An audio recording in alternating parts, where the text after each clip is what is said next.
आदरणीय श्रोतागण, सादर नमस्ते।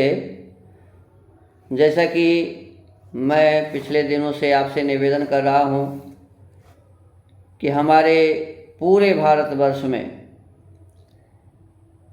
चंगाई सभा के नाम पर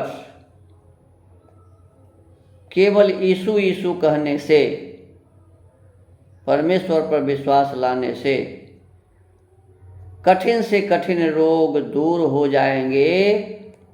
इस प्रकार का लोभ और लालच देकर फिर अनेक प्रकार के सहायता के माध्यम से आपके बच्चों को ईसाई मिशनरियों के स्कूल में पढ़ाया जाएगा। इस प्रकार का लोभ लालच देकर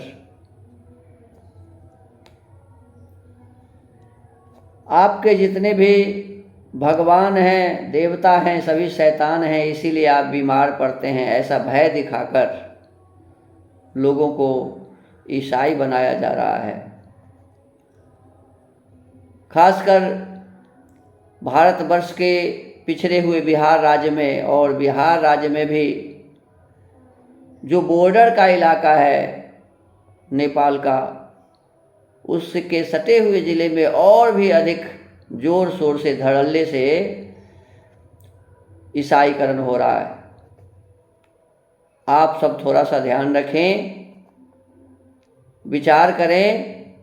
जहाँ कहीं भी ये सभाएं हो रही हैं तो उसके विरोध में खड़ा होने की आवश्यकता है, उन्हें समझाने बुझाने की आवश्यकता है, समाज के लोगों को सजग करने की आवश्यकता है कि भाई हिंदू धर्म में ही तुम रहो, हिंदू धर्म में किसी भी प्रकार की कोई कमी नहीं है। ये हमारा प्राचीन वैदिक धर्म, आर्य धर्म सर्वश्रेष्ठ धर्म है, जिसका नाम वर्तमान समय में लोग हिंदू धर्म कहते हैं। तो इसमें किसी प्रकार की कोई कमी नहीं है, ऐसा विश्वास उन्हें दिलाइए और वो ईसाई न बने, इस प्रकार का विशेष रूप से आप प्रयत्न करें। तो मैं बाइबिल के संबंध में थोड़ा सा चर्चा कर रहा हूँ कि जिस बाइबिल को माध्यम बना करके वो ईसाई बना रहे हैं, उस बाइबिल में कोई विशेष बातें नहीं रखी हुई है। देखिए, परमात्मा ने ही पृथ्वी बनाए, परमात्मा ने ही आकाश बनाए, परमात्मा ने ही सूर्य बनाए, परमात्मा ने ही कहा कि पृथ्वी अनेक प्रकार के फल फूलों को उत्पन्न करे, परमात्मा ने ही अनेक प्रकार के जीव जंतुओं को बनाया, और जब बनाया तो परमात्मा ने खुद कहा कि ये अच्छा है। जब उन्होंने कहा कि खुद अच्छा है, तो फिर बाद में ये कैसे कहा कि जितने भी जीव बनाए उसमें सबसे शैतान सांप था। अरे पहले जो अच्छा था वो बाद में शैतान उसे कह रहे हैं, कोई प्रयोजन भी अभी सिद्ध नहीं हुआ और उसे शैतान कर रहे हैं। दूसरी बात, परमात्मा तो खुद झूठ बोल रहे हैं, कह रहे हैं जिस मनुष्य को और उनके स्त्री को बनाया उसे कह रहे हैं कि तुम इसकी रखवाली करना, अन्य वृक्ष के फल खाना, लेकिन मध्य में जो वृक्ष लगे हुए हैं वे अच्छाई और बुराई को बताने वाले हैं, इसीलिए तुम इसको नहीं खाना, यदि तुम खा लोगे तो तुम मर जाओगे। लेकिन ये तो गलत बातें थी, सही बातें नहीं थी। तो परमात्मा भी झूठ बोलते हैं। यहाँ स्पष्ट रूप से है कि ईसाइयों के ईश्वर झूठ बोलते हैं। तो झूठ बोलने वाले को ईश्वर कहेंगे? साफ साफ समझ में आता है कि ईसाई जिसे ईश्वर कहता है वह ईश्वर नहीं है, वह साधारण कोई मनुष्य है जो झूठ भी बोलता है। अब वही परमात्मा आगे बता रहा है कि मनुष्य ने अपनी पत्नी का नाम हव्वा रखा। अब जिस मनुष्य के हड्डी से, पुरुष के हड्डी से, पसली से महिला को बनाया था, उस महिला का नाम हव्वा रखा, और खुद उनका कोई अभी तक नाम नहीं है। मैंने अभी तक शुरू से जो भी पढ़ा है, तो उस जो पुरुष को बनाया, आदमी को बनाया, उसका कोई नाम अभी तक नहीं दिया, लेकिन लोग उसे आदम कहते हैं। अपने मन से आदम कर रहे हैं। शायद सबसे शुरू में उसी को बनाया आदि में, तो इसीलिए आदम कहता होगा। तो आदम और हव्वा ये दो हुए। कहते हैं प्रभु परमेश्वर ने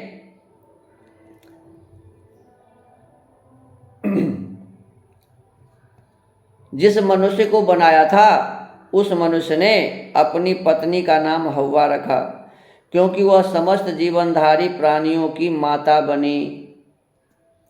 अब ये कहा जा रहा है कि जो भी जीव धारण करने वाले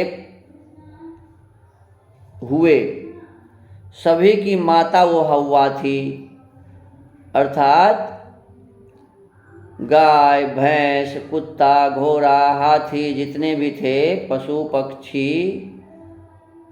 जलचर, थलचर, नभचर, सभी जीवों की माता ये हव्वा बनी। समस्त जीवनधारी प्राणियों की माता बनी। प्रभु परमेश्वर ने मनुष्य और उसकी पत्नी को चमड़े के वस्त्र बनाकर पहनाए। अब ये तो कारीगरी भी करते हैं। चमड़े का उन्होंने वस्त्र बनाया। पहले तो पत्ते का वस्त्र वो खुद पहन चुके थे, लंगोट बना करके। दोनों पति और पत्नी नंगा नहीं थे। वो तो जैसे ही वो फलकाया, बुद्धि हुई, समझ गया कि मैं नंगा हूँ, तो लिखा हुआ है कि उन्हीं वृक्षों के पत्तों का उन्होंने लंगोट बनाया और लंगोट बनाकर पहन लिया। अब यहाँ परमेश्वर इन्हें चमड़े का वस्त्र बनाकर पहनाए। अब वस्त्र कैसा था ये तो नहीं बताया। वहाँ तो बताया हुआ है कि लंगोट था, लेकिन यहाँ अब कैसा वस्त्र था, पूरे शरीर को ढकने वाला, आधे शरीर को ढकने वाला, ऊपर का, नीचे का, ये सब नहीं बताया। तो वस्त्र बनाकर पहनाए। प्रभु परमेश्वर ने कहा, देखो मनुष्य भले और बुरे को जानकर हम में से एक के समान बन गया है। अब कहा कि मनुष्य जो है वो फल खा लिया और भले और बुरे को समझने लगा, तो हम में से एक के समान बन गया है। इसका मतलब जो परमेश्वर ये बात कह रहा है कि हम में से एक के समान बन गया है, इसका मतलब परमेश्वर एक ही नहीं था, कई परमेश्वर। जैसा परमेश्वर बाइबल में वर्णित है वो कह रहा है कि हम में से एक के समान बन गया है। मनुष्य फल खाकर ज्ञान प्राप्त कर लिया है, भले बुरे का उसे जानकारी मिल गई है, और इसलिए अब यह मनुष्य कैसा बन गया है, तो हम में से एक के समान बन गया है। अर्थात एक ही ईश्वर नहीं था, कई ईश्वर थे, और उसमें से एक के समान आदमी भी बन गया। अब कहीं ऐसा न हो कि वह हाथ बढ़ाकर जीवन के वृक्ष का फल तोड़ ले। अरे पहले तो खा भी लिया। जो जिस मनुष्य को बनाया, आदम और हव्वा को, वो दोनों तो फल खा भी लिया। तो अब ये कह रहे हैं कि कहीं ऐसा न हो कि वह हाथ बढ़ाकर जीवन के वृक्ष का फल तोड़ ले। वो तो तोड़ के खा गया था, अब दोबारा न तोड़े, ऐसा नहीं लिखा हुआ है इसमें, लेकिन इसका अर्थ यही ऐसा ही होगा कि दोबारा न तोड़ ले इस कारण, और उसे खाकर अमर हो जाए। खा भी लिया, अमर तो हो ही गया होगा, अब फिर दोबारा खाकर अमर न हो जाए, इसका क्या प्रसंग है इस बात का? पहले बता दिया गया कि वो तो खा लिया, और जो खा लिया तो अमर हो गया। अतः प्रभु परमेश्वर ने मनुष्य को अदन के उद्यान से भेज दिया कि तो वह उस भूमि पर खेती करे जिसमें से उसे बनाया गया है। अब परमेश्वर ने अदन से अर्थात स्वर्ग से इसको वहाँ से हटा दिया और जहाँ के मिट्टी को लेकर के उसके शरीर को बनाया था, आदम के शरीर को, तो उसी मिट्टी में भेज दिया, उसी ज़मीन पर भेज दिया। ये बताइए, पहले भी तो ये कहा गया था कि पृथ्वी में पूरब दिशा की ओर अदन में बाग लगाया, तो वो भी तो पृथ्वी पर ही रहा होगा ना। लेकिन अभी ये महसूस हो रहा है कि यह पृथ्वी से कोई अलग अदन है, जिसे स्वर्ग कहते हैं, जहाँ इनका बगीचा था। पृथ्वी से अलग बगीचा कैसे लगेगा? पृथ्वी से अलग बगीचा तो लग नहीं सकता है, तो पृथ्वी पर ही कहीं रहा होगा। लेकिन ये कहते हैं कि प्रभु परमेश्वर ने मनुष्य को अदन के उद्यान से, बगीचा से भेज दिया कि वह उस भूमि पर खेती करे जिसमें से उसे बनाया गया है। अब भेज दिया पृथ्वी पर, उसने मनुष्य को निकाल दिया। अपराध उसका कुछ नहीं था। क्या था अपराध, बताइए? अपराध तो ईश्वर खुद ही किए थे, झूठ बोले थे। अपराध तो ईश्वर का था और दंड इस मनुष्य को मिल रहा है। अपराध तो उस सांप का भी नहीं था, वो तो सत्य बोला। सत्य बोलना धर्म है, तो सांप भी तो सही ही बोला। ये दोनों उस वृक्ष के फल को खा लिया, तो परमात्मा तो झूठ बोले थे, ईश्वर तो झूठ बोले थे ईसाइयों के। तो झूठ बोलने वाले का बात मानना भी तो ठीक नहीं है ना। तो ये दोनों तो ठीक ही काम किए कि वो फल खा लिए, अमर हो गए, समझदारी उनकी बन गई। परंतु यहाँ कहा जा रहा है कि उसे वहाँ से निकाल दिया, उसने मनुष्यों को निकाल दिया। उसने जीवन के वृक्ष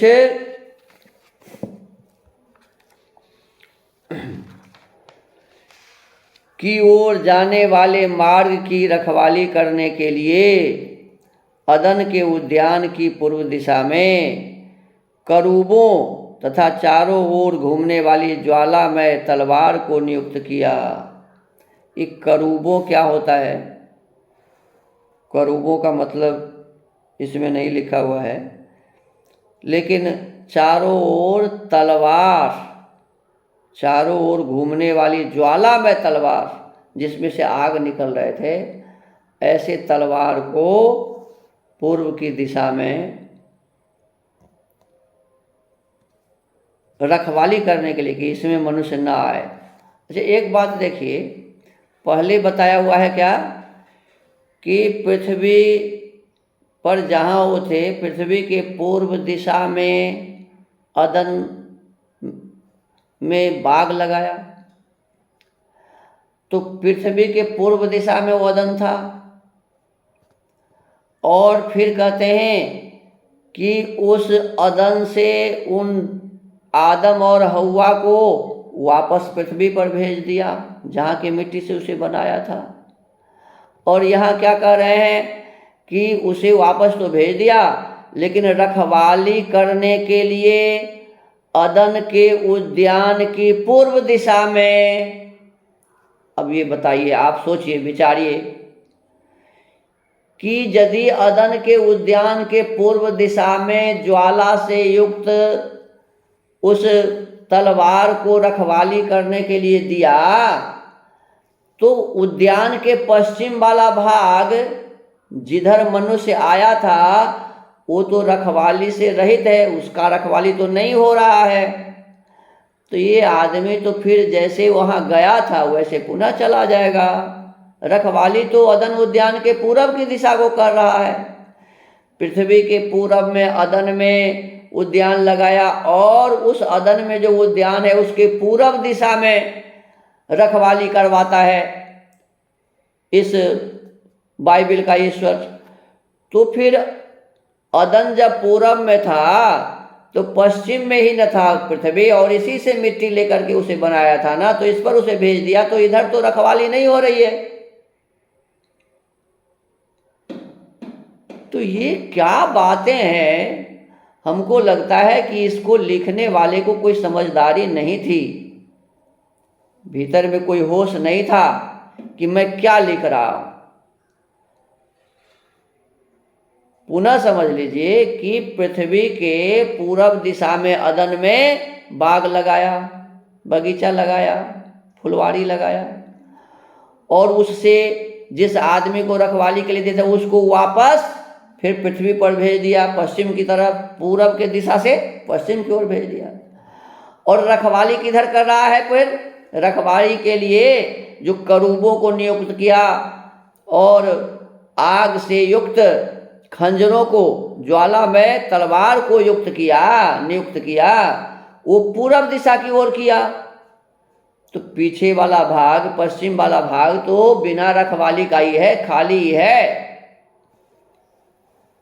तो फिर रखवाली किस चीज का किया? घूमने वाली ज्वाला में तलवार को नियुक्त किया।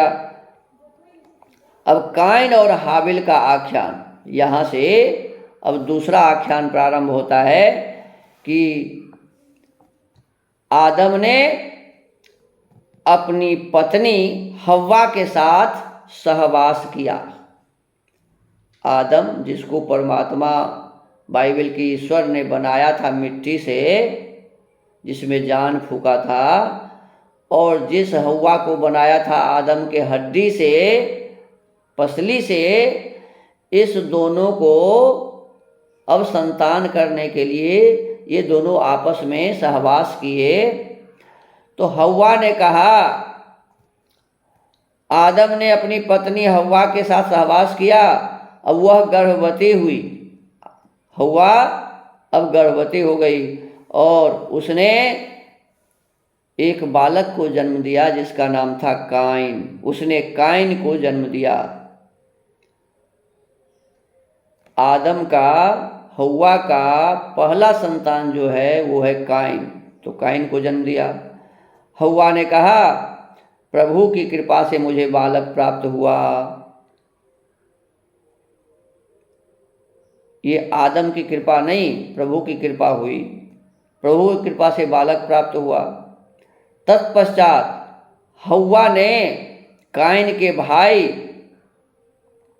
हाबिल को जन्म दिया। अब पहले तो काइन को जन्म दिया, फिर वो सहवास किया, फिर गर्भवती हुई, और फिर वो दूसरे बालक को जन्म दिया। हव्वा ने काइन के भाई हाबिल को जन्म दिया।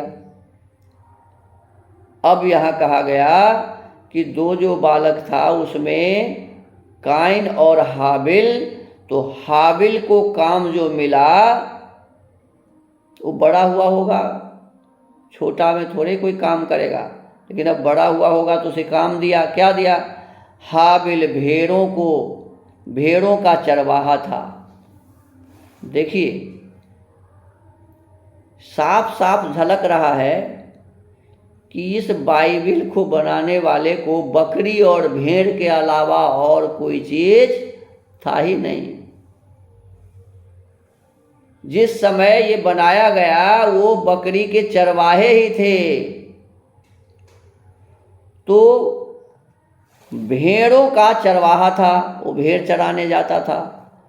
और दूसरा जो भाई था काइन, खेती करने वाला किसान था।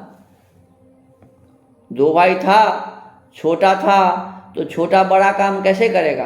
तो छोटा ही काम करेगा। तो छोटा भाई बकरी चराता था, भेड़ चराता था, और बड़ा भाई जो काइन था, हाबिल भेड़ चराता था। और काइन का काम था क्या? कि काइन अपना खेती बाड़ी करता था, कुदाली चलाता था, हल चलाता था, बैल रखता था।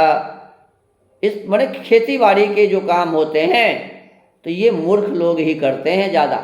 जो अनपढ़ लोग होते हैं, जो पढ़ाई लिखाई कम किए होते हैं, वही लोग ज़्यादा खेत वाला काम करते हैं, मजदूरी वाला काम, मजदूर वाला काम।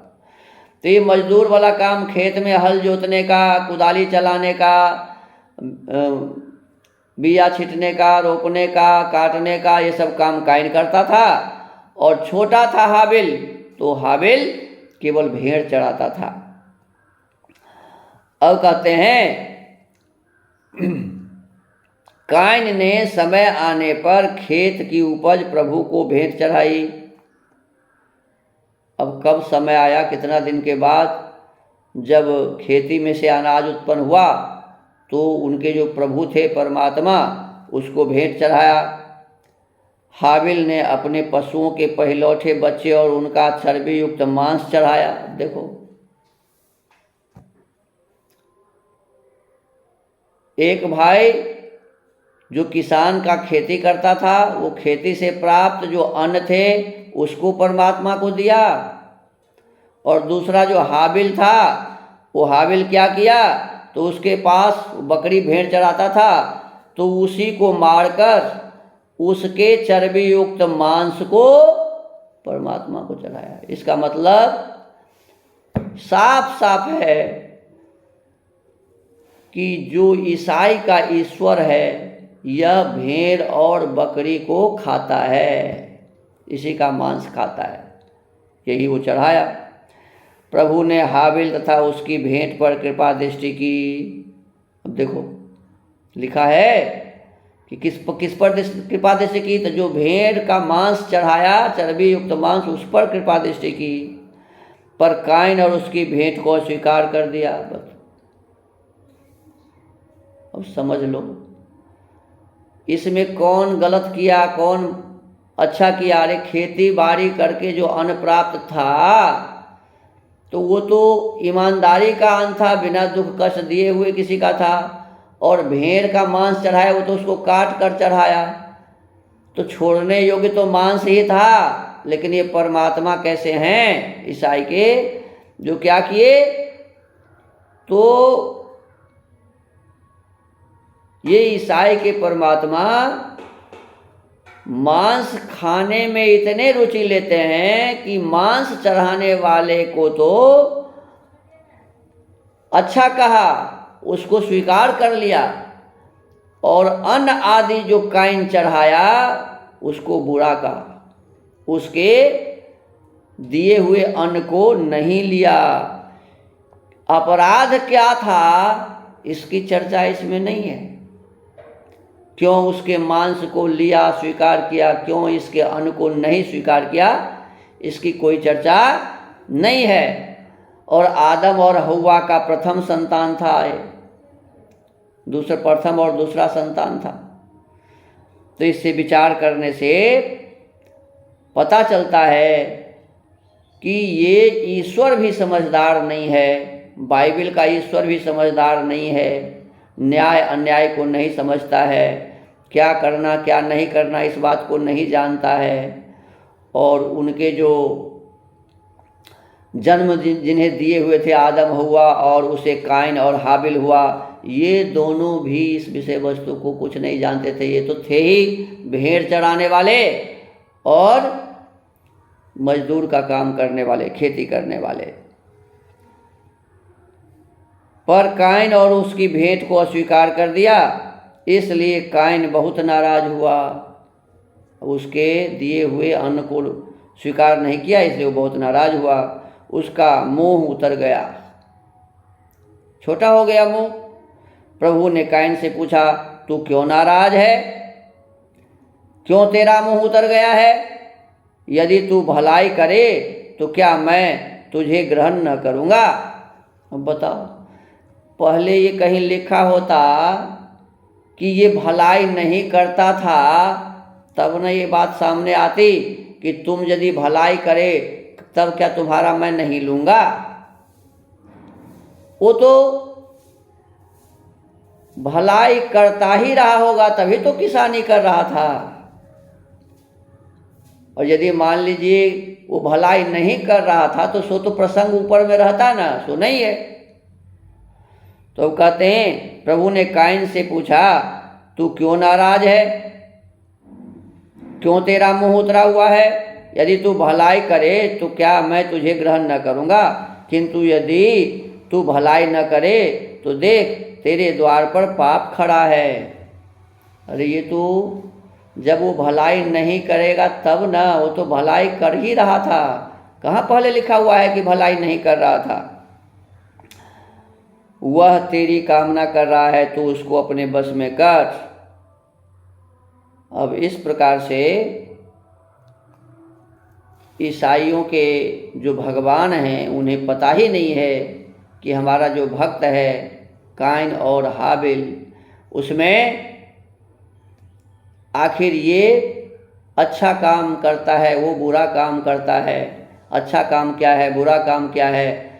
अभी जितना पढ़ा उसे तो समझ में यही आता है कि काइन खेती कर रहा था, हाबिल मवेशी चरा रहा था, तो हाबिल के मवेशियों के मांस को इन्होंने खाया जबकि वो मार के खिलाया, काट के खिलाया, और इनके अन्न को, काइन के इन को उन्होंने नहीं लिया, नहीं स्वीकार किया। पहले तो नहीं लिखा हुआ है कि वो गलत आदमी थे इसीलिए नहीं लिया। वो नाराज़ भी हो गया कि भाई मैं तो कोई गलत काम किया नहीं और मेरे चीज़ को ये ईश्वर स्वीकार नहीं किए। तो इस प्रकार से हमें विचार करने चाहिए, सोचने चाहिए और सोच विचार कर इस बाइबल के बातों को समझना चाहिए। मैं बार बार आपसे निवेदन करता हूँ कि इस बाइबल में कुछ भी नहीं रखा हुआ है, इसमें कोई भी ऐसी बात नहीं है जिस बात से धर्म कर्म की बात समझ में आए। और हमारे जो अनपढ़ अज्ञानी, जो समझदार भाई नहीं है बहन नहीं है, वो इस अज्ञानियों के बातों में पड़े जा रहे हैं, धड़ल्ले से ईसाई बनते जा रहे हैं।